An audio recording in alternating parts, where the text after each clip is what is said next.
जय हिंद साथियों, मैं अजय पांडे एक बार फिर आपका स्वागत करता हूं आपके अपने YouTube चैनल जनित एकेडमिक क्लासेस पर। आज की इस वीडियो में हम चर्चा करेंगे वैद्युत रसायन के बारे में। सबसे पहले देखें कि वैद्युत रसायन क्या है। जैसा कि नाम है इसका, वैद्युत रसायन। वैद्युत रसायन में कितने शब्द हैं? दो शब्द हैं, एक है वैद्युत और दूसरा है रसायन। यह वैद्युत का मतलब है वैद्युत ऊर्जा से। वैद्युत का मतलब किससे है? वैद्युत का मतलब है वैद्युत ऊर्जा से। और इस रसायन का मतलब है रासायनिक ऊर्जा से। रसायन का मतलब क्या है? रासायनिक ऊर्जा से। फिर कह रहे हैं कि वैद्युत रसायन। वैद्युत रसायन में दो शब्द मिले हुए हैं, एक वैद्युत और दूसरा रसायन। वैद्युत का मतलब है यहाँ पर वैद्युत ऊर्जा से और रसायन का मतलब है रासायनिक ऊर्जा से। मतलब हमारे रसायन विज्ञान की वो शाखा जो वैद्युत ऊर्जा और रासायनिक ऊर्जा के पारस्परिक संबंधों को बताएगी। फिर कह रहे हैं कि रसायन विज्ञान की वह शाखा जो वैद्युत ऊर्जा और रासायनिक ऊर्जा के पारस्परिक संबंधों को बताएगी, उस शाखा को हम क्या बोलेंगे? वैद्युत रसायन। कोई दिक्कत नहीं कि भाई वैद्युत रसायन क्या है। तो वैद्युत ऊर्जा और रासायनिक ऊर्जा के पारस्परिक संबंधों को बताने वाली जो शाखा है वो क्या है? हमारी वैद्युत रसायन। वैद्युत रसायन के बाद पाठ की ओर बढ़ते हैं। पाठ में सबसे पहला टॉपिक है वैद्युत अपघट्य के बारे में। तो देखा जाए कि वैद्युत अपघट्य क्या है।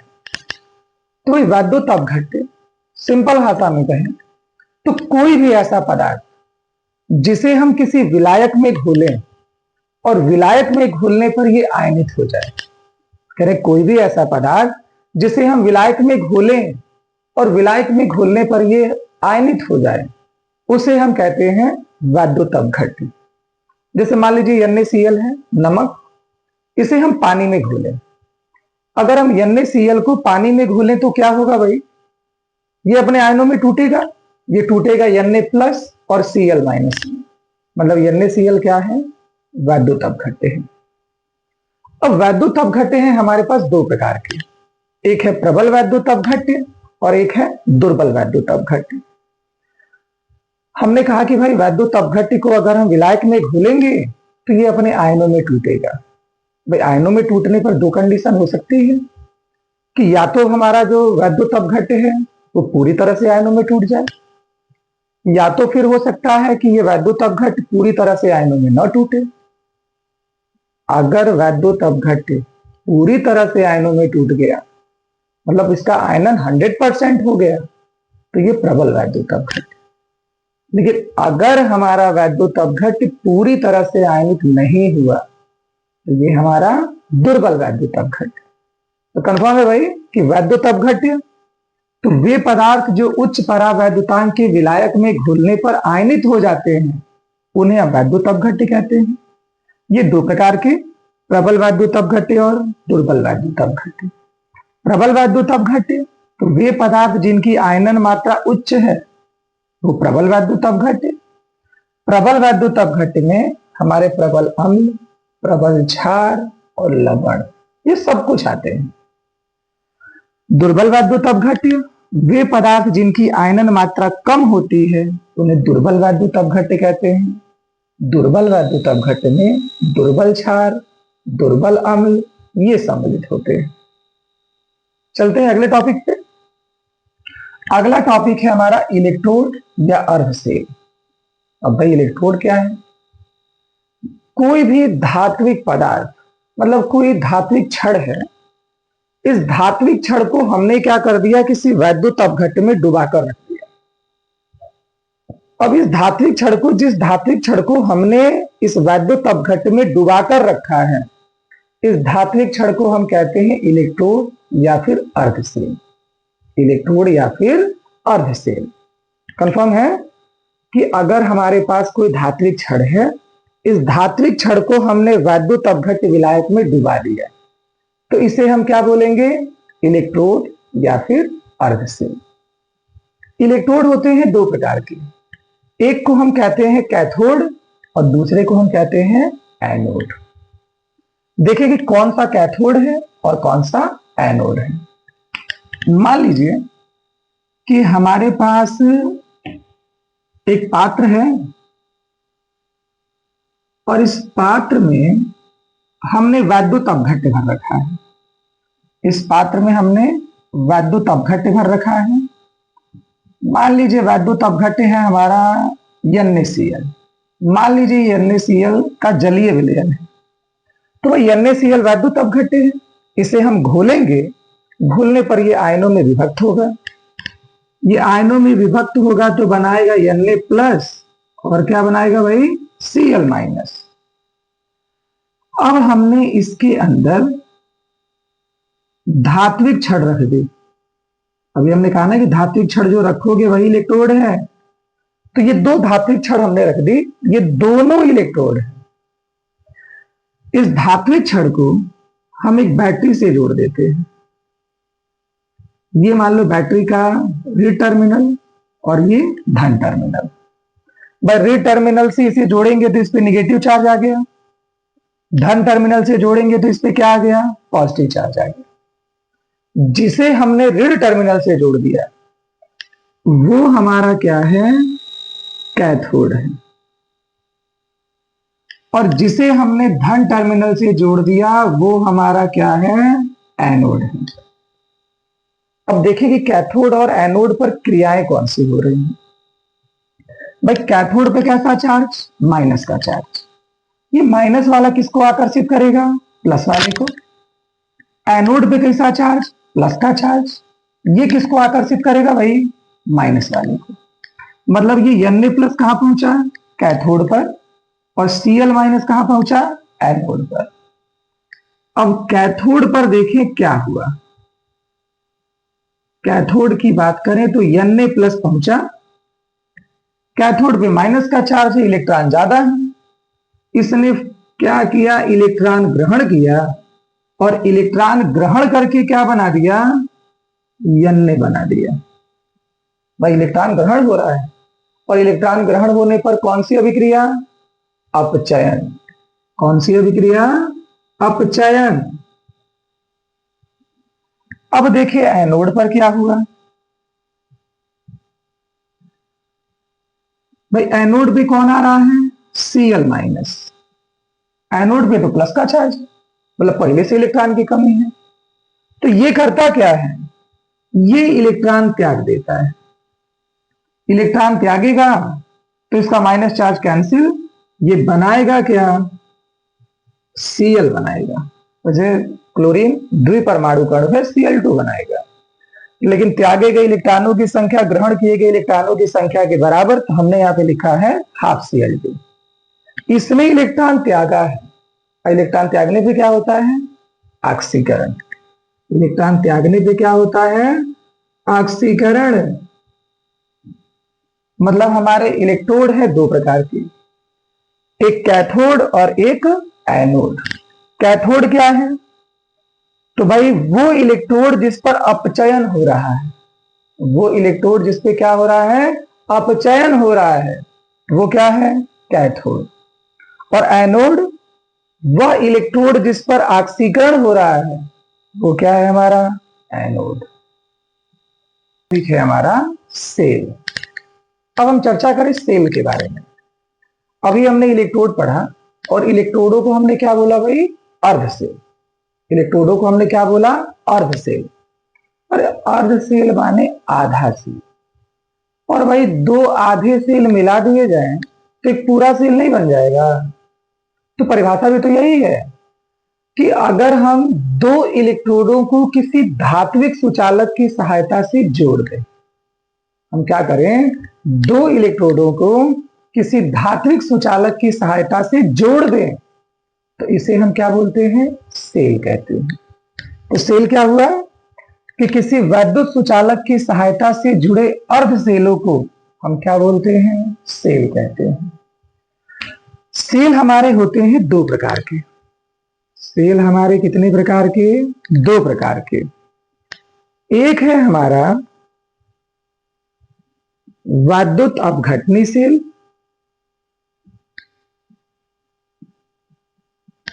और दूसरा है हमारा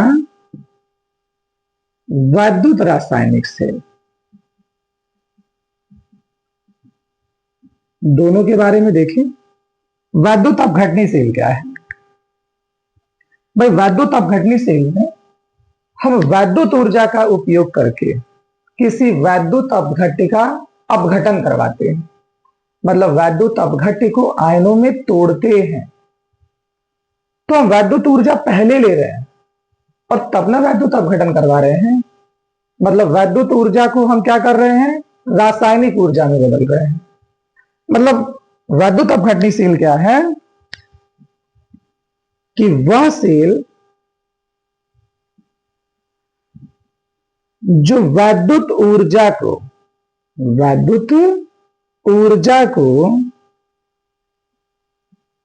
रासायनिक ऊर्जा में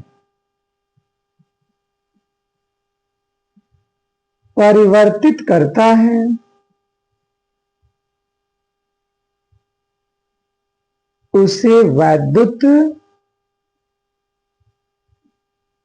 अपघटनी सेल कहते हैं। वैद्युत अपघटनी सेल कहते हैं। अब आ जाइए भाई वैद्युत रासायनिक सेल। ये वैद्युत रासायनिक सेल क्या है भाई? ये ऐसा सेल है जिस सेल में कोई रासायनिक अभिक्रिया हो रही है और इस रासायनिक अभिक्रिया के फलस्वरूप विद्युत का उत्पादन हो रहा है। मतलब यहां भैया रासायनिक ऊर्जा पहले से है और इस रासायनिक ऊर्जा से क्या प्राप्त कर रहे हो? विद्युत ऊर्जा। मतलब ये क्या कर रहा है? रासायनिक ऊर्जा को विद्युत ऊर्जा में परिवर्तित कर रहा है। मतलब वैद्युत रासायनिक सेल क्या है? तो वह सेल जो रासायनिक ऊर्जा को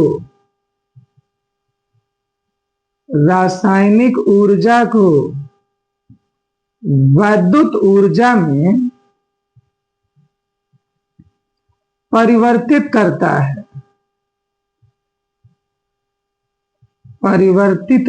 है, उसे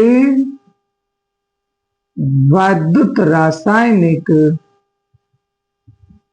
सेल कहते हैं। तो ये कंफर्म है, दोनों एक दूसरे के अपोजिट है।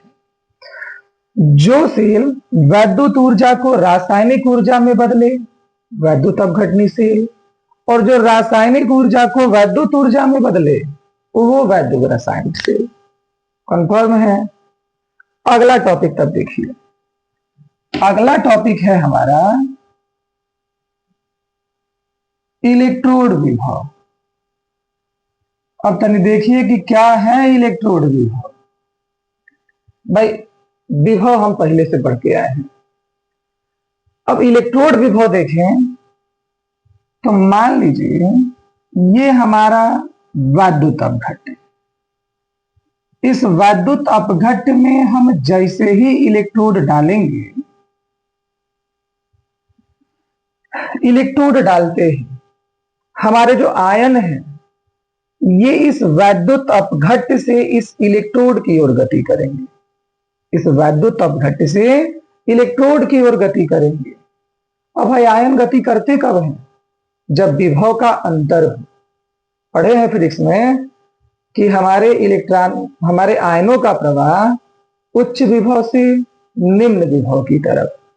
मतलब जब तक अंतर नहीं है विभव का, तबले क्या इलेक्ट्रॉन चाहे प्रोटॉन हम प्रवाहित कर पाएंगे? नहीं कर पाएंगे। तो माने इलेक्ट्रोड विभव क्या है कि जब भी हम किसी इलेक्ट्रोड को किसी वैद्युत अपघट्य विलयन के संपर्क में रखते हैं तो इन दोनों की संपर्क सतहों के बीच एक विभवांतर उत्पन्न हो जाता है। इस विभवांतर को हम क्या बोलते हैं? इलेक्ट्रोड विभव। कंफर्म है। तो इलेक्ट्रोड विभव क्या है कि जब किसी इलेक्ट्रोड को वैद्युत अपघट्य के संपर्क में रखा जाता है तो दोनों की संपर्क सतहों के बीच उत्पन्न विभवांतर को हम क्या बोलेंगे? इलेक्ट्रोड विभव कहेंगे। इलेक्ट्रोड विभव कहते हैं। कंफर्म है? इलेक्ट्रोड विभव के बाद आता है वैद्युत वाहक बल। तो भैया वैद्युत वाहक बल क्या है? हमारे सेल में कितने इलेक्ट्रोड हैं? सेल में हमारे पास 2 इलेक्ट्रोड हैं, एक है कैथोड और दूसरा है एनोड। तो भाई कैथोड के भी संपर्क सतह पर कुछ विभवांतर उत्पन्न हुआ है, एनोड के भी कुछ संपर्क सतह पर विभवांतर उत्पन्न हुआ है, और दोनों सेल ही में न है। मतलब हमारे कैथोड और एनोड दोनों का जो इलेक्ट्रोड विभव है, अगर दोनों के इलेक्ट्रोड विभव को हम जोड़ दें तो जोड़ने पर क्या मिलेगा? विद्युत वाहक बल। मतलब विद्युत वाहक बल क्या है? तो सेल के दोनों इलेक्ट्रोडों के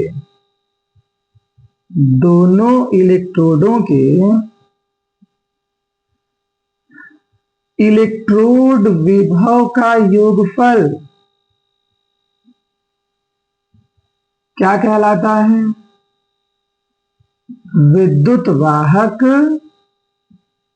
बल कहलाता है। माने फार्मूला क्या हो गया? ई सेल बराबर, माने सेल का विद्युत वाहक बल बराबर ई कैथोड अब प्लस ई एनोड। मतलब कैथोड और एनोड के अगर हम इलेक्ट्रोड विभव को जोड़ दें तो क्या मिलेगा हमें? सेल का विद्युत वाहक बल मिलेगा। तो अब देखते हैं अगला टॉपिक। जो हमारा अगला टॉपिक है, ये अगला टॉपिक है फैराडे के विद्युत अपघटन के नियम। भाई ये फैराडे के विद्युत अपघटन का नियम हमको बताता है वैद्युत अपघटन के बारे में। तो भाई वैद्युत अपघटन का मतलब किसी वैद्युत अपघट्य को उसके आयनों में तोड़ना। भाई वैद्युत अपघट्य को हम आयनों में कब तोड़ेंगे? जब उसमें विद्युत धारा प्रवाहित करेंगे। माने जितना ज्यादा विद्युत धारा प्रवाहित करेंगे उतना ज्यादा अपघटन होगा। तो पहला नियम हमारा यही कहता है। पहला नियम क्या कह रहा है कि जब किसी वैद्युत अपघट्य विलयन में विद्युत धारा प्रवाहित की जाती है तो इलेक्ट्रोडों पर आक्सीकृत अथवा अपचयित होने वाले आयनों की मात्रा विलयन में प्रवाहित आवेश पर निर्भर करती है। अरे आवेश Q बराबर IT। मतलब जितना ज्यादा आवेश प्रवाहित करेंगे, जितना ज्यादा धारा प्रवाहित करेंगे, उतना ज्यादा आयन क्या होगा? मुक्त होगा। अब कहा कि माना किसी पदार्थ के विलयन में हमने कैपिटल Q कूलाम आवेश प्रवाहित किया और मुक्त कितना पदार्थ हुआ है? W। तो नियम क्या कह रहा है? नियम कह रहा है कि जो मुक्त हुआ पदार्थ है ये आवेश की मात्रा के अनुक्रमानुपाती, मतलब W प्रोपोर्शनल टू Q। अब पढ़े हैं ना पहले से कि Q बराबर क्या होता है? IT। तो भाई Q बराबर क्या हुआ? IT। अब समानुपाती का चिन्ह हटाते हैं तो कांस्टेंट लगाते हैं। तो यहाँ पे हमने कांस्टेंट क्या लगाया? Z। तो W बराबर ZIT। अब सवाल है कि Z क्या है? इस Z को हम कहते हैं वैद्युत रासायनिक तुल्यांक। क्या बोलते हैं? वैद्युत रासायनिक तुल्यांक। ये जो हमारा वैद्युत रासायनिक तुल्यांक है, इस वैद्युत रासायनिक तुल्यांक और तुल्यांकी द्रव्यमान में संबंध है। संबंध क्या है कि Z बराबर E/96,500। तो अब इसका मान रख दें तो Z की जगह पर क्या रख दें? E/96,500। तो मिलता क्या है? W बराबर EIT/96,500। ये फैराडे का पहला नियम। दूसरा नियम बिल्कुल पहले नियम पे आधारित। पहला नियम कह रहा है कि भाई जब हम आवेश प्रवाहित करेंगे, जितना ज्यादा आवेश प्रवाहित करेंगे उतनी ज्यादा मात्रा मुक्त होगी। तो अगर दो अलग अलग वैद्युत अपघट्य ले लें और दोनों अलग अलग वैद्युत अपघट्य में समान आवेश प्रवाहित करते हैं तो क्या मात्रा समान नहीं मुक्त होगी? भाई मात्रा किस पर निर्भर कर रही है? आवेश पर। और अगर हम समान आवेश प्रवाहित करते हैं तो मुक्त होने वाले पदार्थों की मात्रा भी क्या हो जाएगी? समान हो जाएगी। दूसरा नियम यही कह रहा है। दूसरा नियम कह रहा है कि यदि विभिन्न वैद्युत अपघट्यों के विलयन में समान आवेश प्रवाहित किया जाए तो प्रत्येक इलेक्ट्रोडों पर आयनों के समान ग्राम तुल्यांक मुक्त होते हैं। अब इसको थोड़ा मैथमेटिकल रूप में दिखाएं तो हमने फार्मूला क्या पढ़ा? फार्मूला हमने पढ़ा W बराबर EIT अपान 96,500। यहां से मिलेगा IT बराबर 96,500 W अपान E। IT बराबर क्या होता है भाई? Q। तो Q बराबर 96,500 W अपान E। ये तो हमको फार्मूला मिल रहा है। दो अलग अलग पदार्थ हैं।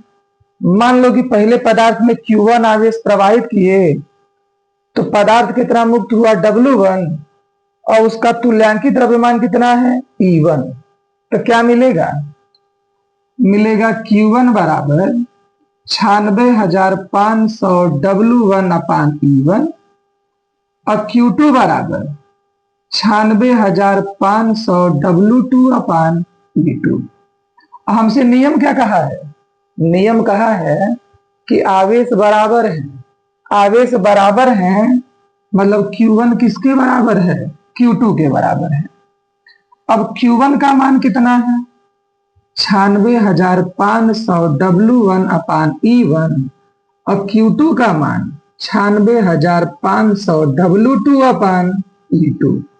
96,500 से 96,500 कटेगा, मिलेगा W1 अपान E1 बराबर W2 अपान E2, या कहिए W अपान E बराबर कांस्टेंट। और यही हमारा फैराडे का वैद्युत अपघटन का द्वितीय नियम है। तो आइए अब आते हैं अगले टॉपिक पे। अगला टॉपिक है हमारा कोलराउस का नियम। ये कोलराउस का नियम हमारे किसी वैद्युत अपघट्य में आयनों की गति से संबंधित है कि हमारा कोई वैद्युत अपघट्य है तो इस वैद्युत अपघट्य की चालकता कितनी होगी।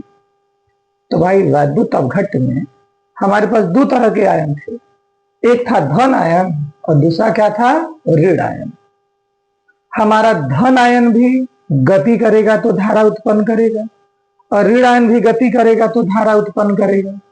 पढ़े हैं फिजिक्स में कि हमारे विद्युत धारा की दिशा धन आवेश के गति की दिशा में या फिर ऋण आवेश के गति की विपरीत दिशा में, माने ये दोनों के दोनों धारा उत्पन्न करते हैं।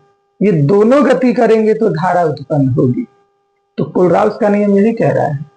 कोलराउस का नियम क्या कह रहा है कि किसी वैद्युत अपघट्य की अनंत तनुता पर मोलर चालकता वैद्युत अपघट्य द्वारा दिए जाने वाले धन आयनों और ऋण आयनों की मोलर चालकताओं का योगफल होता है। मोलर चालकता को हम दर्शाते हैं लैम्डा से। तो परिभाषा क्या, मतलब फार्मूला क्या मिला? फार्मूला मिलता है लैम्डा इन्फिनिटी माने अनंत तनुता पर मोलर चालकता, लैम्डा प्लस इन्फिनिटी और प्लस लैम्डा माइनस इन्फिनिटी माने धन आयन की अनंत तनुता पर मोलर चालकता और लैम्डा माइनस इन्फिनिटी माने ऋण आयन की अनंत तनुता पर मोलर चालकता। माने हमारे वैद्युत अपघट्य की मोलर चालकता धन आयनों और ऋण आयनों की मोलर चालकताओं के योगफल के बराबर है। ये हमारा कोलराउस का नियम। जो अगला टॉपिक है ये संबंधित है नष्ट के समीकरण से। अभी नष्ट का समीकरण क्या कहता है भाई? ये नष्ट का समीकरण हमारे इलेक्ट्रोड विभव और विलयन की सांद्रता में संबंध बताता है। संबंध क्या बताता है?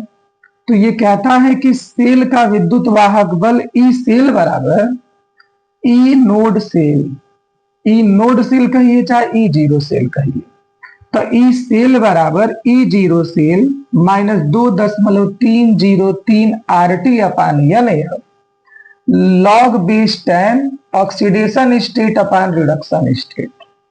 ऑक्सीडेशन कहाँ होता है? एनोड पर, और रिडक्शन कहाँ होता है? कैथोड पर। तो कहीं कहीं देता है लॉग बेस 10 एनोड अपान कैथोड, या इसी को हम कह सकते हैं oxidation state upon reduction state. देखिए इसमें मतलब किसका क्या है? तो भाई ई का मतलब है इलेक्ट्रोड विभव, E0 का मतलब है मानक इलेक्ट्रोड विभव, आर का मतलब है मोलर गैस नियतांक, इसका मान होता है 8.314 जूल प्रति केल्विन प्रति मोल। यन क्या है? यन तो भाई मोलों की संख्या है। टी का मान, ताप है सामान्य ताप, सामान्य ताप 25 डिग्री सेल्सियस, अगर केल्विन में बदलेंगे तो 273 जोड़ेंगे, और 273 जोड़ेंगे तो मिलता है 298 केल्विन। और यफ का मान है फैराडे नियतांक, इसका मान होता है 96,500। तो ये जो हमारा नियम है ई सेल बराबर E0 cell minus 2.303 RT upon N, इसमें यन को छोड़ दें तो बाकी सब कांस्टेंट है, सबका मान हमको मालूम है। तो इन सबका सम्मिलित मान निकालें तो ये 2.303 RT अपान एफ, तो 2.303 आर का मान कितना है? 8.314। आर का मान और टी का मान सामान्य ताप 298 केल्विन, और यफ माने फैराडे नियतांक कितना है? 96,500। सबको अगर हल कर दें तो हल करने पे मिलता है 0.0591। मान केकरा मिला?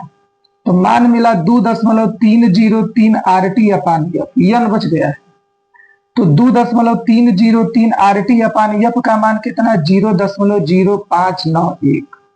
तो रख दें तो मिलता है ई सेल बराबर E0 सेल माइनस 0.0591 बटा n log base 10 oxidation state upon reduction state. ये हमारे नष्ट का समीकरण। और भाई यूपी बोर्ड परीक्षा में बहुत ज्यादा पूछा जाता है, ये बड़ा इंपॉर्टेंट भी है, तो इसको भाई याद कर लीजिए। तो चलिए अब आते हैं अगले टॉपिक पे। अगला जो टॉपिक है हमारा, वो अगला टॉपिक है प्रतिरोध से संबंधित। प्रतिरोध हमने पढ़ा है भाई कि कोई भी चालक विद्युत धारा के मार्ग में जो रुकावट डालता है, उस रुकावट को हम क्या बोलते हैं? प्रतिरोध कहते हैं। तो सेम ऐसे ही जो हमारे वैद्युत अपघट्य हैं, ये वैद्युत अपघट्य भी विद्युत धारा के मार्ग में रुकावट डालते हैं। भाई जो हमारा वैद्युत अपघट्य है, ये वैद्युत अपघट्य आयनों से मिलकर बना है। जब ये आयन वैद्युत अपघट्य के अंदर गति करेंगे तो आपस में भी टकराएंगे और हमारे विलयन में उपस्थित अन्य कणों से भी टकराएंगे। इन कणों से टक्कर होगी तो इनके मार्ग में रुकावट आएगी, और इनके मार्ग में जो रुकावट आएगी उस रुकावट को हम कहेंगे वैद्युत अपघट्य का प्रतिरोध। माने हमारा वैद्युत अपघट्य भी विद्युत धारा के मार्ग में रुकावट डालता है, और जो रुकावट डालता है उस रुकावट को हम वैद्युत अपघट्य का प्रतिरोध कहते हैं। माने प्रतिरोध की परिभाषा, माने वैद्युत अपघट्यों के प्रतिरोध की परिभाषा कि किसी वैद्युत अपघट्य में धारा प्रवाहित करने पर विलयन द्वारा धारा के मार्ग में उत्पन्न किया गया अवरोध उस विलयन का वैद्युत प्रतिरोध है। और हमने फॉर्मूला पढ़ रखा था पहले, ओम का नियम V बराबर आई आर, तो आर बराबर क्या मिलता है? V अपान आई। माने वैद्युत प्रतिरोध आर बराबर V अपान आई। अब मात्रक क्या होता है? इधर से निकालेंगे तो V का मात्रक वोल्ट, I का मात्रक एम्पियर। एक तो मात्रक मिलेगा वोल्ट प्रति एम्पियर, या फिर इसको हम क्या बोलते हैं? ओम कहते हैं। माने प्रतिरोध का मात्रक क्या होता है? ओम। अब बात आती है विशिष्ट प्रतिरोध की। तो भाई प्रतिरोध का मतलब धारा के मार्ग में आने वाली रुकावट। माने चालक हम कितना भी बड़ा ले लें, चालक का कुछ भी क्षेत्रफल हो, ये चालक जितनी रुकावट डाल देगा उस सारी रुकावट को हम क्या बोल रहे हैं? प्रतिरोध कह रहे हैं। लेकिन विशिष्ट प्रतिरोध, इसमें स्थितियां भी विशिष्ट हैं। इसमें कह रहा है हमको संपूर्ण चालक नहीं चाहिए, हमको एकांक लंबाई और एकांक क्षेत्रफल का चालक चाहिए। जैसे ये हमारा मार्कर है, मान लो थोड़ी देर के लिए चालक है, इसमें हम धारा प्रवाहित करें तो ये पूरा मार्कर धारा के मार्ग में जितनी रुकावट ला देगा उस पूरी रुकावट को हम कहेंगे प्रतिरोध। लेकिन हम कहें नहीं भाई, अब ये पूरा मार्कर नहीं चाहिए, इस मार्कर की एकांक लंबाई माने 1 सेंटीमीटर लंबाई ले लें और क्षेत्रफल भी पूरा नहीं, 1 सेंटीमीटर स्क्वायर क्षेत्रफल ले लें। अब ये जो भाग रुकावट डालेगा, इस रुकावट को हम क्या बोलेंगे?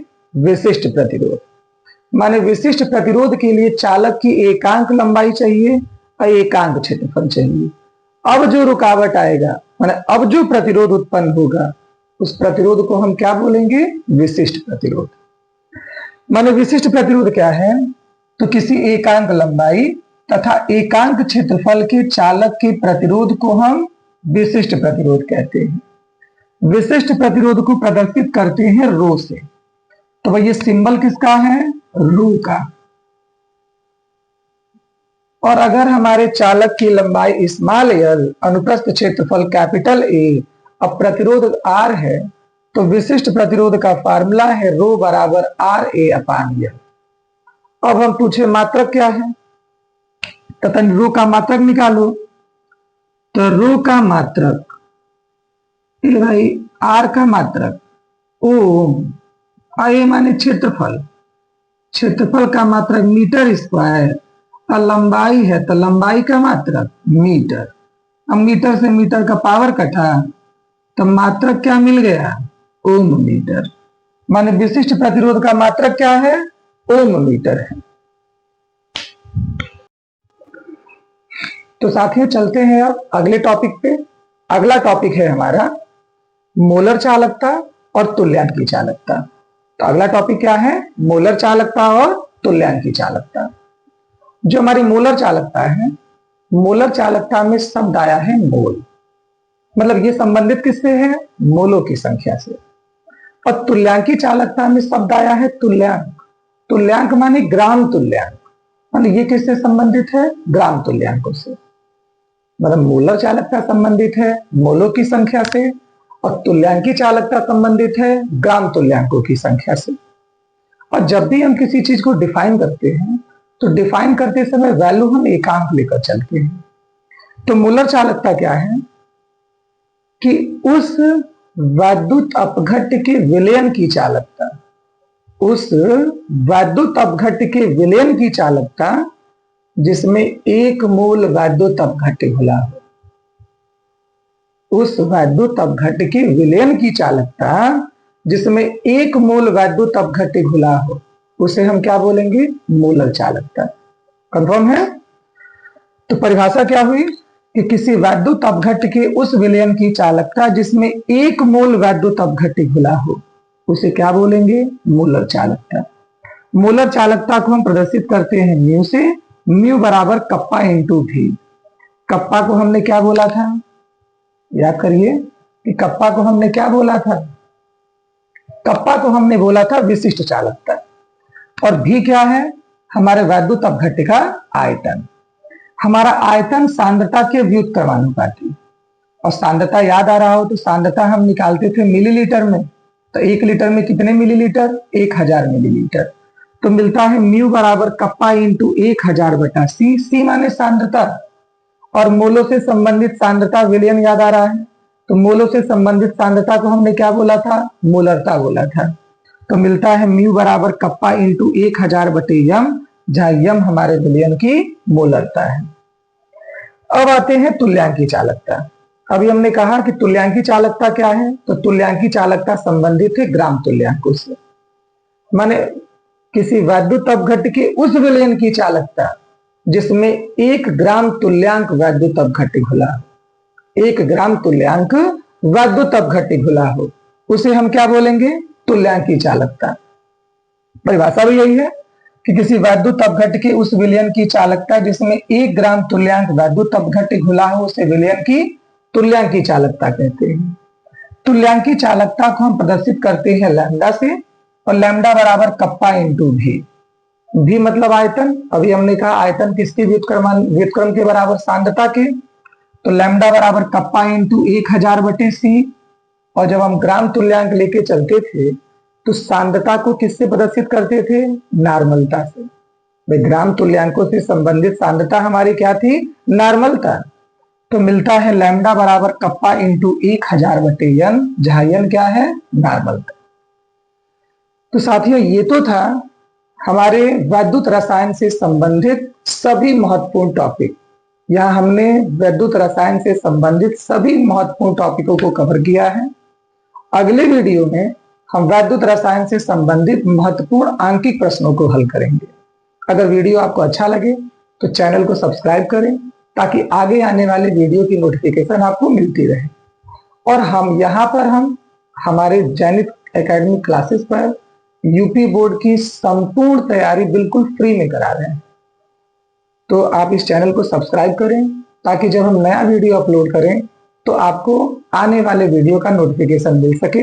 इसी के साथ जय हिंद।